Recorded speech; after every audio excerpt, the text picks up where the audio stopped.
चलित विश्वकप 2026 आरंभ होगा मात्रे भारत एवं पाकिस्तान मध्य हेबाकु थिबा मैच को नहीं विवाद छिड़ा करिछि पाकिस्तान। आईसीसी आगरे पाकिस्तान रखिछि तीनोटी शर्त। भारत विपक्ष रे टी20 विश्वकप मैच वर्जन करिवार धमक प्रत्याहार करिबा पई पाकिस्तान क्रिकेट बोर्ड आईसीसी सम्मुख रे किछि शर्त रखिछि।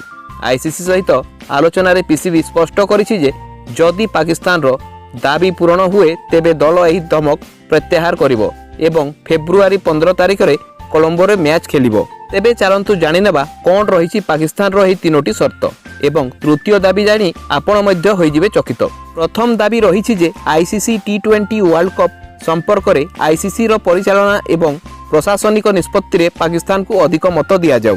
द्वितीय दाबी भारत एवं पाकिस्तान मध्य रे हेबाकु थिबा मैच रे एहारो आईसीसी रु मिलुथिबा राजस्व वृद्धि। वर्तमान पाकिस्तान आईसीसी रो वार्षिक राजस्व रु 34.5 नियुत डॉलर पाइछि, जहाँकि भारत इंग्लैंड एवं ऑस्ट्रेलिया पर चतुर्थ।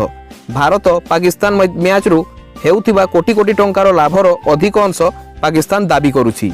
तृतीय दाबी पाकिस्तान भारत सहित द्विपाक्षिक सीरीज पुणी थरे आरंभ करने दाबी करुछि।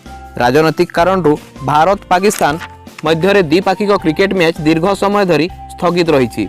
पाकिस्तान दाबी करुछि आईसीसी से गुडी को पुणी थरे आरंभ करने हस्तक्षेप करू, जहाँकि एही शर्त रे बीसीसीआई बदल रे भारत सरकार को शेष मत अछि।